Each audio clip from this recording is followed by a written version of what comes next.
Okay, I think we're recording. So, konnichiwa, folks. This is John. It's been a long time since I last recorded any sort of video content because I have so few followers that seems kind of irrelevant. It's not to discourage any of you who do actually watch these videos. I appreciate that. But for various reasons, I did place another small order with Mandarake.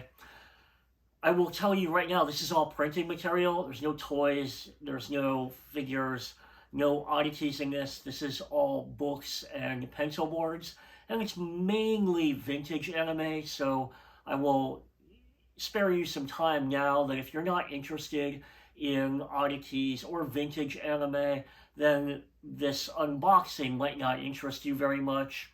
Moreover, there are a few items in here that for various reasons I'm going to keep private, but otherwise I'm going to open this up and share with you what I most recently acquired from Mandarake of Japan. Now, for reference, this entire order cost 36,000 yen, which was 316 US dollars.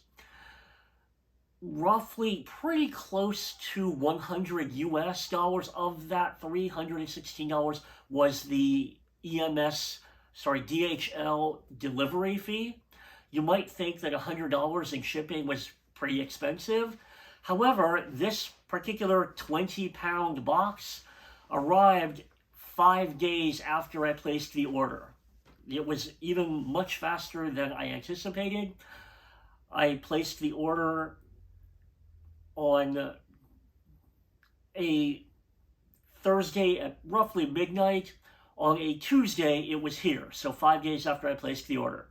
So, as is my tradition, I could, of course, use my Vespa Ripper to open this box, but I'm not too concerned with being stylish, so I'm just going to use a traditional box cutter. Now, as I've mentioned, because I did order all of this stuff, I do know what's in here, but I figure it might be a little interesting to share what my latest purchases are for those of you that find this sort of collecting interesting. So let me move this, as I mentioned, 20-pound box off my table, and let's go through what's in here. There is, as usual, plenty of styrofoam bubble wrap in here. Mandarake packages very deftly. I will pull out some of the top books because naturally the ones on top are the ones that I wanted to, as I mentioned, for various reasons, keep private. Eventually here, I will get to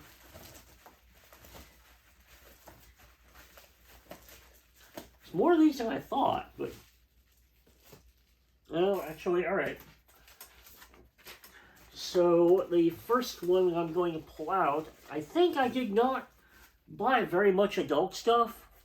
However, because AN Entertainment, the licensing division of AnimeNation, did acquire Harinochi-gu, I do have a fondness for collecting any sort of merchandise, well, most merchandise I can get, or most oddities I can get related to Harinochi-gu. So this is one of the relatively few gu doujinshi that exist. So happy to have this one. Some of the, let me skip some of these. Somewhat for the hell of it, I'm aware that these are not conventional anime. However, I do also purchase and collect American comics, mostly indie comics. But I noticed that these two Japanese Spider-Man comics from 1978 were available for $4. Yeah. I believe these were $4 each, or 400 yen a piece. This one, the sticker price on this one is 500 yen, but I believe the price that was charged was 400 yen, which is actually pretty good because they're 390 yen cover price back in 1978. So inflation has not hit these. But I figured that just out of potential and novelty, I would buy these and take these to my local comic store to see what I could get for these in trade value towards, for example, the monthly comics that I buy for my own collection to read. I also happened to, at $2 a piece, pick up a selection of Japanese Spawn comics. This is the first 5 issues of Todd McFarlane's Spawn in Japanese. Once again, I bought these so that I could take them to my local comic store and see if I could trade them for store credit. I particularly bought these because these were 200 yen a piece. So roughly they cost, before shipping, these cost me about roughly like $1.50, maybe a little bit more than $1.50 a piece. So, for example, if I could get, I don't know, maybe if I'm lucky, if my local comic store gives me like $10 a piece for these, then I can use that to get my comics that I collect, and they have interesting novelties that they can resell. These are significantly bigger than I anticipated. Judging by their thickness, these are probably 2 or maybe even 3 American comics in each volume. Maybe 2 American comics in each volume because they are relatively thick. But I believe this was the extent of the American stuff that I purchased. Here is a Omatsu-san guidebook, anime guide. I'm not the biggest fan of the Omatsu-san franchise, neither the original 68 show or the more contemporary show. However, this official fan book was roughly $3 US. So for a book of this size, for a contemporary anime series, particularly because I do still try to collect anime books, for a book from a show that I do not otherwise have any merchandise or books from, I figured $3 for this was definitely a worthwhile purchase.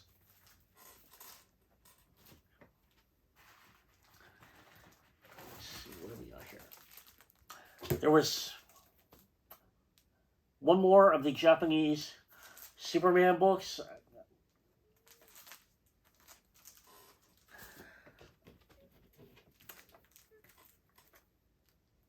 I have a fascination with anime history. This particular magazine is the pilot issue of Anime V magazine. Those of you that have been around in the hobby for a long time are at least probably somewhat familiar with Anime V magazine. Anime V was actually a spin-off from AnimeNation. So this particular issue from, let's see, was there a date on this? This particular issue from 1985 predates Anime V issue 1. This is the AnimeNation supplemental issue. That's why I call this the pilot issue. In other words, this would be considered the Anime V issue 0. The cover price, the yen price on this is 2,000 yen. I don't remember if that's the price that I paid for this, but it probably was. However, I think for a vintage piece of anime history like this, I don't mind at all paying a little under $20. I will come back to these in just a moment.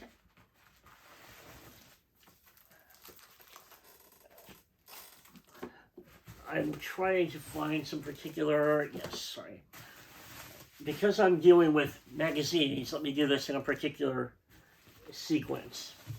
Here we go. I wanted to make sure that I addressed these next. Once again, as I mentioned, if you are a follower of vintage anime, if you've been in the hobby for a long time, you are probably familiar with The Anime magazine. This particular magazine was prominent in the 80s. It stopped printing, I want to say, in the very early 90s, so it's not as well known outside of Japan. However, this is, again, the pilot issue of The Anime magazine. This would be what we might loosely call the 0 issue, and this is the volume 1 issue. The sticker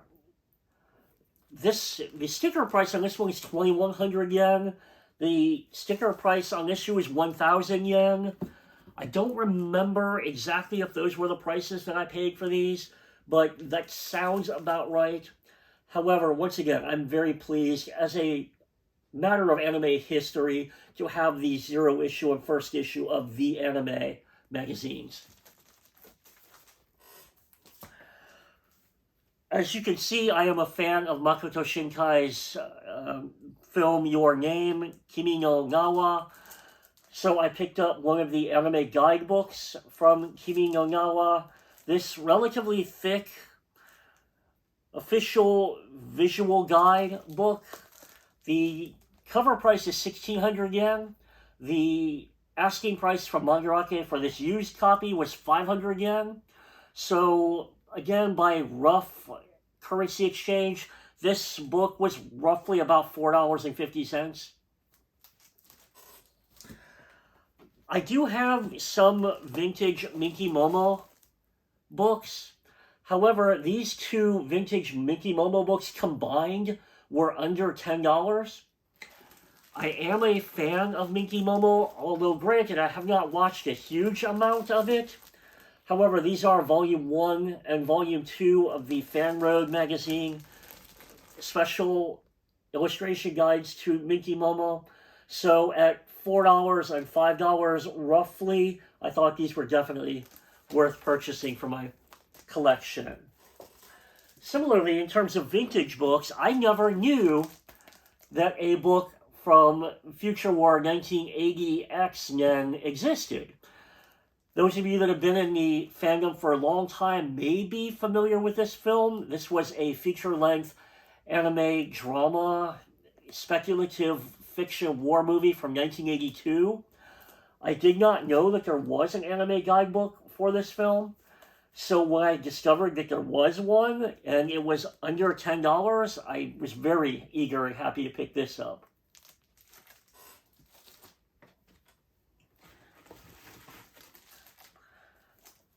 If you've watched my previous Mandarake unboxing videos, this will look familiar. This particular issue of AnimeNation magazine, the February 1982 issue, is the first appearance of Hayao Miyazaki's Kaze no Tane no Nausicaa. This contains the first manga chapter of Hayao Miyazaki's Nausicaa of the Valley of Wind. This is my second copy.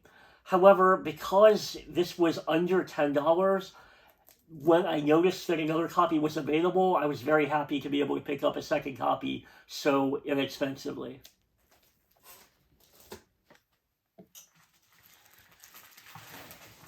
I am glad to see that this Godzilla clear file is actually a set of 2 clear files.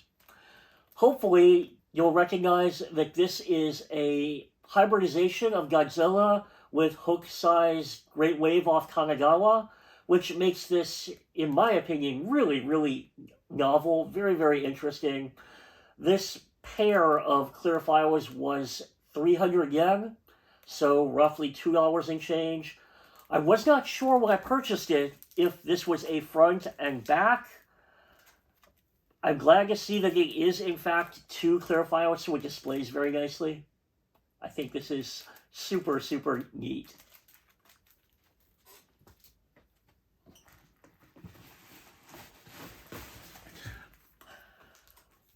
I must admit, this is a motion picture that even I am not especially familiar with. This is Roman Album Volume 28. based on the 1978 anime feature film Dai Koryu Jidai, or Great Age of the Dinosaurs. I know what the name of the film is, but I'm not familiar with the film itself. One of the reasons why I bought this book is because it's an interesting novelty. Honestly, these days there aren't too many anime left that I am very or totally unfamiliar with. This is a title that I am almost completely unfamiliar with, so I was particularly happy to pick up the Roman album for this for 600 yen, or roughly about $5. Back in the day, there were anime collectors here in America whose goal was to collect a complete collection of all of the Roman album books. At least at my collecting status right now, I am not trying to collect all of the Roman albums. However, I might reconsider that goal someday. Like, this is Roman album volume 28.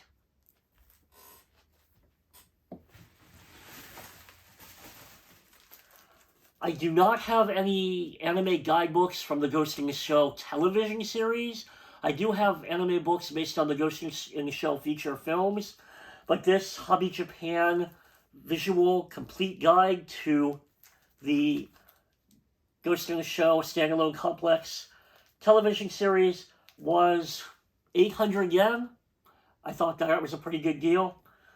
The cover price on this book is 15,000 yen. The last thing that I purchased a lot of were shikijiki, or as some of you may know, pencil boards. Mandarake happened to get in a large selection of pencil boards. I believe all of these ended up being roughly 250 yen or less. Many of these were only 100 yen, which makes them under $1. I picked up one from Raijin-O. It's a nice looking. This one is a magazine Furoku. This is an insert from AnimeMedia magazine, but it was 100 yen, and I don't have a Raijin-O shikijiki. For 200 yen, here's an X-Driver shikijiki. This was a Kosuke Fujishima, I hope I'm saying that right, pencil board based on his car racing OVA and feature film franchise. I was very, very surprised to find a vintage Project Echo shikijiki for 220 yen. There is a paper backing on this, so alright. I was going to say, I don't know what the back cover looks like, as it was a paper backing, but has black and white line art on the back. So I'm very happy to pick up a vintage Eiko item for roughly $2. I am one of the big, big fans of Tenshin Yaruman, or I'm Gonna Be an Angel.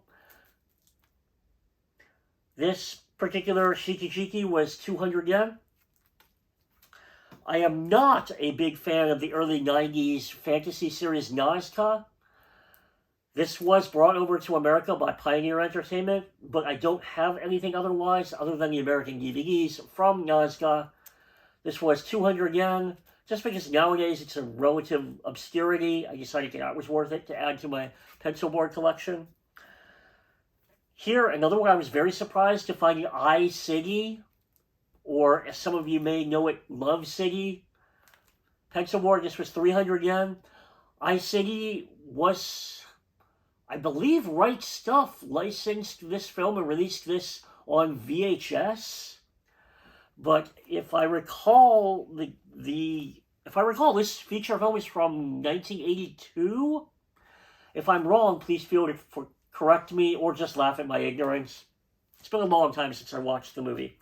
I don't have any shikijiki from Hayate no Gotoku or Hayate the Combat Butler. Surprisingly, no rear illustration on this one, but 200 yen. I don't think I have any shikijiki from Okiku Furikabute, Big Wind-Up. This one was 200 yen, so I decided I would pick this up in order to have one in my pencil board collection. This final Yamato Shikijiki is not terribly interesting. It does have some interesting designs of the spaceships on the back. However, this one was discounted to only 100 yen because it was reported as damaged. Now that I look at it, I can see that there is a very, very slight, there is a bend in the top right corner. It is what, in comic book terms, we would call this a color breaking crease. There is a very slight bend up here in the top corner, which is why this was only $1 instead of about 10. But I don't mind for $1.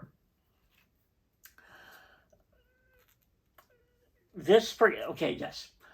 I'm not sure exactly what Hungarian stray sheep means.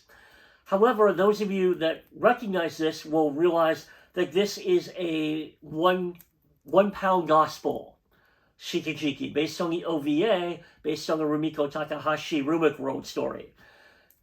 Any item, any merchandise from 1 pound gospel is relatively obscure, so I thought this was worth the 300 yen that it was priced at. I don't believe I have any Shikijiki from Lamane of 40. This is from the first television series, NG Night, Lamane of 40. So I picked this one up for 200 yen. Which one is it?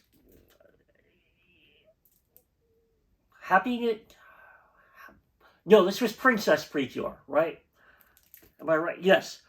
Princess Precure. This one I did not enthusiastically like. I did not finish watching this Precure series. This is one of the handful that I did not finish. For children, it has a hiragana chart on the back of it. I don't have any Shikijiki based on El Hazard. This is based on, I presume, the original OVA series. This was 200 yen. I'm not a big fan of El Hazard, but for 200 yen, I don't mind buying the Shikijiki. This one is not in my collection, although I wouldn't mind it being in my collection. This Yoraiden Samurai Troopers SD Shikijiki was purchased for 500 yen by a close friend. It does, interestingly, have English language character descriptions on the back.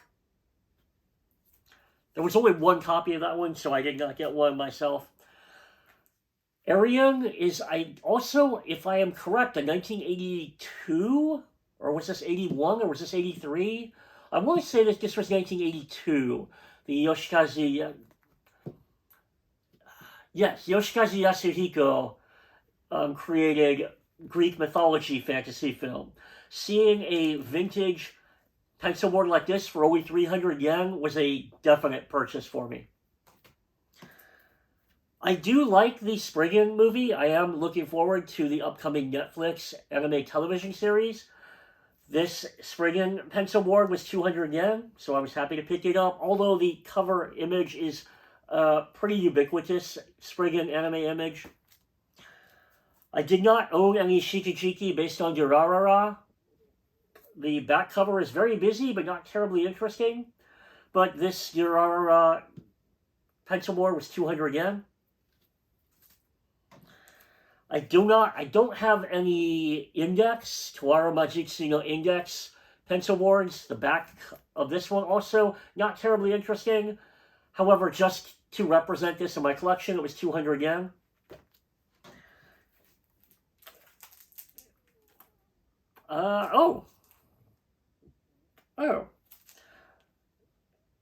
Here we have a collection of pretty pure Shikijiki. This one is Smile. Am I right? Smile. Yes. Smile Precure. On the back is Happy. Which one was this? Was this Heart Catch? Heart Catch Precure. Please excuse my forgetfulness. There are a lot of Precure series now, and it's getting harder for me to remember them all. But there appear to be 3 or 4 Shikijiki in here. This package of multiple Shikijiki was only 200 yen. So that's a hell of a bargain. I think I already do own this Magical Nyan Nyan Taruto Shikijiki, but I did not remember for certain. I didn't want to skim through my whole collection to verify. It was only $2, so I figured I would buy it anyway, and maybe it's a duplicate, maybe it's not. Toki no Daichi is, I believe, an early 90s OVA series. This was a fantasy show. This, again, is a franchise that I'm not very familiar with. To be honest, I have had the Toki no Daichi OVAs on my computer hard drive for years, waiting for me to get around to finally watching this series. Someday I will get around to actually watching it, but this vintage Shikijiki was only 150 yen.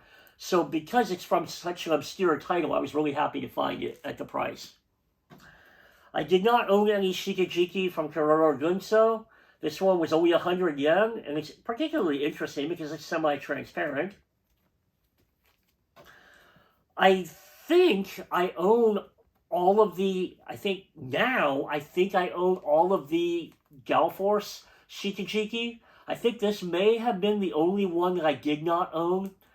This is from the first Galforce OVA, Eternal Story. This one was 500 yen, so a little bit more expensive, but considering its age, and considering that this might be the one that completes my Galforce, that includes Rhea Galforce, that includes Earth Chapter, this might be the one that completes my collection, so it was worth $5. I prefer Saber Marionette R over Saber Marionette J, but I did not have any Shikijiki from Saber J, so I picked up this Shikijiki for 200 yen. I mentioned that I try to collect Goo merchandise when I have an opportunity to. This Harinetsu Goo Shikijiki was 250 yen, so I was happy to see that it was in stock and available. And finally, I don't have any Shikijiki from Trigun, so I picked up a Trigun Shikijiki for 150 yen. So that's what's in this latest Mandarake order, excluding things that I bought as gifts for people that I still want to keep secret. So if you have any question or any comments on any of this, feel free to leave comments or send me email or post on the AnimeNation forum. I'd be glad to respond. You're probably overly familiar with hearing people ask for subscriptions or clicking the bell or whatever the hell it is. Honestly, I do not care. All I care about is if you managed to watch this long, I hope that you got some entertainment out of this. If you're still watching, thank you for watching. I'll talk to you next time.